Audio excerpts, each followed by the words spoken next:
Ya, Assalamualaikum warahmatullahi wabarakatuh. Kembali di channel TV Migran, ngobrol seputar Purna dan pekerja migran Indonesia. Kali ini kita berada di Media Center Garuda BMI Kabupaten Indramayu di hari Jumat yang berkah ini. Kita ngobrol-ngobrol dengan para purna migran kita, dan juga di sini hadir beberapa narasumber. Di antaranya adalah purna migran kita yang sekarang menjadi pengusaha khusus untuk usaha mikro ya. Dan juga dari Ketua Garuda BMI telah hadir. Kali ini kita membahas tentang beragam potensi khususnya untuk Kabupaten Indramayu, karena Indramayu termasuk salah satu daerah penghasil pekerja migran Indonesia terbesar gitu. Ya, benar. Timbul suatu pertanyaan dari masyarakat, kenapa hal itu bisa terjadi? Kenapa Indramayu itu lebih memilih bekerja di luar negeri dibandingkan di daerahnya, yaitu Kabupaten Indramayu? Apakah memang peluang-peluang kerja di daerah itu tidak ada atau bagaimana?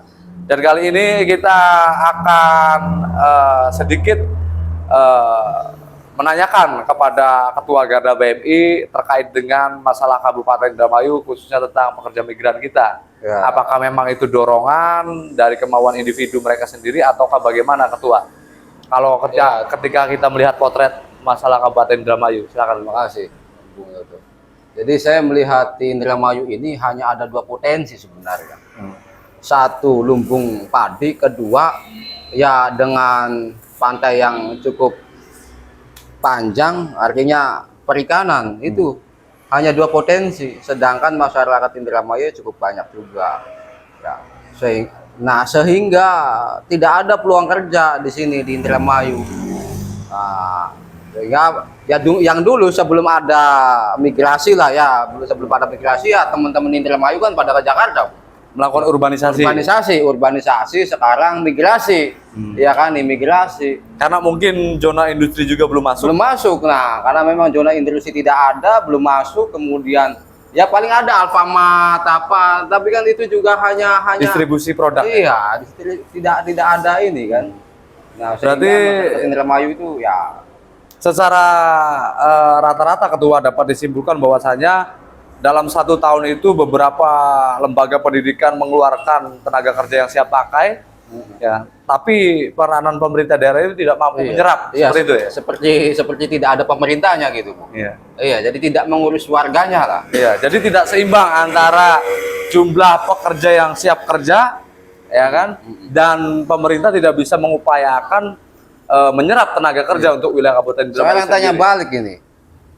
Disnaker itu ya tugasnya apa sekarang? Dari kita kecil sampai sebesar sekarang ini tugasnya apa? Saya tidak melihat tugasnya Disnaker ini. Dinas Tenaga Kerja. Iya, Dinas Tenaga Kerja ini. Iya, mereka hanya memberikan pelatihan-pelatihan tapi tanpa penyaluran yang jelas, seperti itu ya. Hanya share dari FIF, kemudian di-share oleh Disnaker, dibuka peluang kerja dari beberapa, dari BAP, dari Alfamart, tapi tidak ada dia membuat peluang. Pelatihan skill juga tidak ada kontribusi yang jelas gitu kan, sehingga masyarakat kita lebih memilih imigrasi dengan income pasif yang jelas, terutama dalam hal masalah gaji seperti itu. Nah, ini kita tanyakan kepada Bang Yayan, ini salah satu pengembang khususnya adalah usaha mikro, karena pada waktu itu kita juga sempat masuk di Jakarta. Waktu itu kita juga pernah mengalami masa-masa urbanisasi ketika kita keluar sekolah. Di sana Mas Yaya juga memberikan lahan pekerjaan di kita, menampung putra-putra daerah khususnya Kabupaten Indramayu, tepatnya di Buaran ya. Itu tuh langsung real kerja di lapangan, seperti berdagang apa, menyediakan lapangan pekerjaan di sana. Menurut Bang Yan gimana, Bang Yan? Jadi begini ya, di Indramayu ini untuk lahan pekerja anak-anak muda tuh memang tidak ada. Untuk formal ya, industri dan pabrik nggak ada. Tidak ada. Makanya kenapa para pemuda, pada imigran, pada keluar negeri melakukan urbanisasi ke Jakarta. Urbanisasi ke Jakarta. Karena di Indramayu sendiri nggak ada lahan untuk bekerja. Kalau memang di Indramayu ada lahan bekerja, ngapain kita ke sono? Iya. Ya kan? Bahasa Jakarta yang muncul. Iya. Iya. Ngapain kita ke Jakarta Iya. atau ke luar negeri? Iya. Yang jelas ya di sini aja. Orang pemuda itu pengennya ya di kampung halaman bekerja. Betul. Iya. Karena apa ya? Lebih nyaman. Ya, Dekat dengan iya. keluarga. Nah, teman-teman juga dari kecil kan masih kumpul. Iya. Ya kan nggak ada pekerjaan jadi keluarlah Itulah dari faktor yang mendorong. Nah. Perubahan dan imigrasi. Ya. itu. Jadi kenapa? Makanya kalau teman-teman ada, ayo ke Jakarta, ya ayo saya ajak ke Jakarta. Di sana saya kasihkan lahan kerja, entah Ya. kerjanya apa, yang penting intinya dapat duit. Dapat income menghasilkan income dan menghasilkan. bisa untuk keluarga di Ya. rumah ya. Entah harian atau dagang atau apa. Jangan begitu aja Pak gitu. Ya. Ya, jadi kita melihat ini fakta real di lapangan bahwasanya ketika sumber daya manusia yang ada di Indramayu ini setelah lulus sekolah Ya. di SMK ataupun SMA itu bingung. Kebingungan mereka itu harus melangkah di mana. Ya. Karena di sini potensi yang sangat besar adalah selain pertanian apa yang dimaukan tadi ketua dan juga perikanan. Nah, pertanian ini dibagi juga ketua. Ya. Ini ada yang petani, pemilik tanah, ada juga yang buruh tani. Ya. Nah, kalau untuk pemilik tanah sudah jelas dia mendapatkan income dari Ya. tanah yang dia miliki. Ini pertanyaannya untuk buruh taninya ini gimana? Ya kan? Sedangkan yang namanya pertanian itu hanya musiman. Beda dengan usaha perdagangan hariannya ada, ya Ya. Bang Yada. Dan juga ini lain. Ini PR, salah satu PR yang harus diperhatikan untuk pemerintah Kabupaten Indramayu. Nah, ini kita selain Bang Yayan tadi yang memberikan peluang kepada khususnya pekerja sektor non informal ya, untuk warga Indramayu, karena di sana juga dia punya lapak, disalurkan untuk usaha apa dan sebagainya. Ini kita berbicara dengan salah satu putra daerah Indramayu, Bang Pepen. Ini di sana itu kaitannya dengan usaha perdagangan ya Bang Pepen. Agak kesini Bang Pepen biar kelihatan. Ini perbedaannya gimana Bang Pepen ketika Bang Pepen melakukan perdagangan di daerah Kabupaten Indramayu dengan di Jakarta? Perbedaannya gimana? Ya. Secara penghasilan, secara istilahnya kegiatan usaha gimana Bang Pepen? Emang timpang, Memang jauh gitu. jauh. Artinya? Jauh tuh ya apa? Antara penduduk sama ibu kota sama daerah kan memang beda. Jadi kalau Dari mulai harga atau gimana itu? Penghasilan? satu faktor harga, satu persaingan sekarang kan kalau masalah perdagangan kan satu kena imbas kan gara-gara online. Ya. Oh, karena pengaruh dagang online juga sehingga mematikan pedagang-pedagang lapak ya, pedagang-pedagang mikro yang ada di menembak. istilahnya yang belum masuk di wilayah online, artinya masih transaksi dalam arti apa ya, bisa dikatakan tradisional ya. Nah, di situ. Jadi mau tidak mau kita juga dituntut harus bisa mengikuti perkembangan zaman itu ya untuk pedagang Harus juga. bisa mengikuti. Jadi setelah sistem online itu masuk, Bang Pepen sebagai pedagang tradisional atau istilahnya penggiat usaha mikro ini merasakan dampaknya, ya kena efek, kena efek. pasti kena efek. Kita harus mengikuti kemajuan. Cuman bedanya kalau di kota sama di daerah kan beda. Bang Joko. Yang membedakan Satu yang membedakan, kalau di kota mayoritas masyarakat kota itu bekerja. artinya punya penghasilan. Ada penghasilan. Oh, kalau di daerah, lahan kerjanya kan banyak kan masih pengangguran. Pertanian lah. Nah, Orang beli sesuatu itu Nah. ketika habis musim panen. Nah, Kebutuhan lah ya. oh, dari kebutuhan sehari-harinya ini. Iya. Oh, perbedaannya begitu. Sehingga Bang Pepen lebih memilih melakukan urbanisasi di Jakarta. Nah, ya jelas urbanisasi. Cuman kalau ada lahan pekerjaan di daerah, ya lebih baiknya di daerah sendiri. Tapi kan gini, menurut survei ya, kenapa di Indramayu ini kebanyakan kaum urban itu nggak sukses? Karena Indramayu itu masih melekat budaya. Ya. Jadi contohnya ketika kaum perantau yang di Jawa Tengah, Jawa Timur itu kalau pulang setahun sekali minimal. Di Indramayu nggak bisa. Ketika saudaranya hajatan pulang.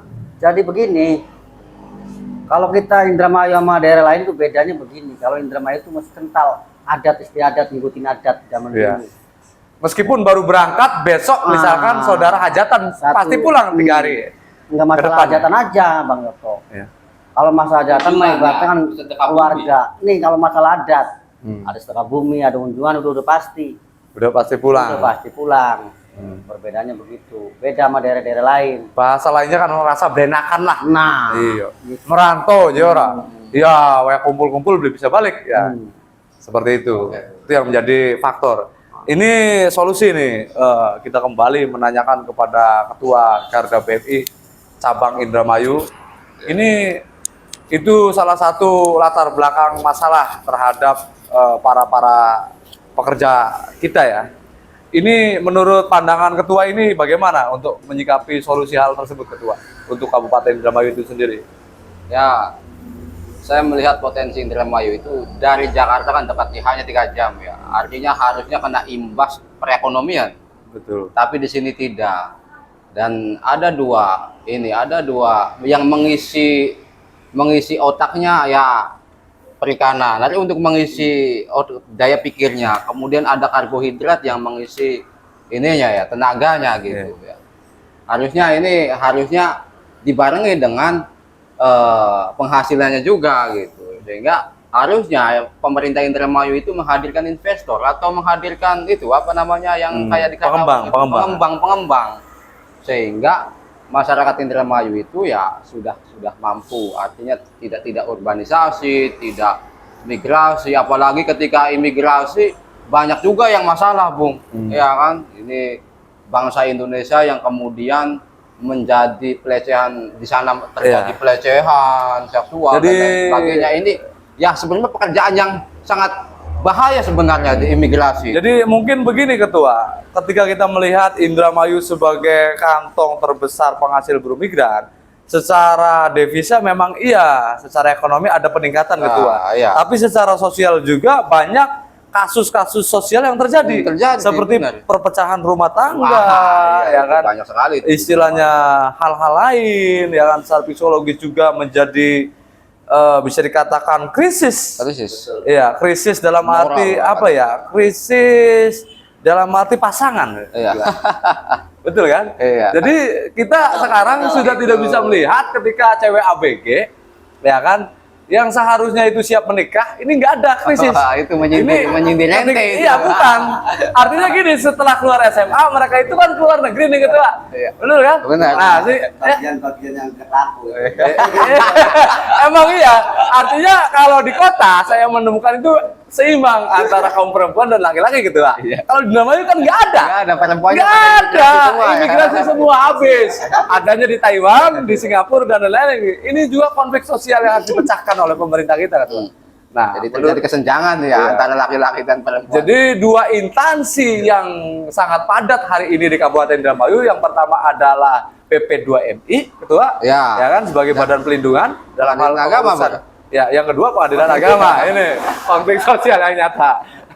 Oke, itu saja untuk TV Migran Channel. Kita di hari Jumat yang berkah ini kita berdiskusi bersama dengan Ketua Garda BMI dan juga istilah Ketua Asosiasi Pedagang untuk Jakarta, untuk kaum urban di sini Bang Yayan, dan juga narasumber kita yaitu asli pedagang mikro Bang Pepen yang istilahnya sudah merantau beberapa puluh tahun di Jakarta di situ, karena di sini belum ada dari Kabupaten Indramayu itu memberikan peluang istilahnya baik usaha dan pekerjaan untuk Pemkab itu sendiri, Ketua. Ya. Semoga ini dapat menjadi acuan bagi kita, dan harapannya masyarakat Kabupaten Indramayu itu harus mempunyai pemikiran berdaya di kampung halaman kita sendiri, Ya, khususnya Kabupaten Indramayu. Amin. Amin. Dan nanti kita akan berjumpa kembali di season selanjutnya, dan tetap station di TV Migran Channel. Salam pekerja migran Indonesia.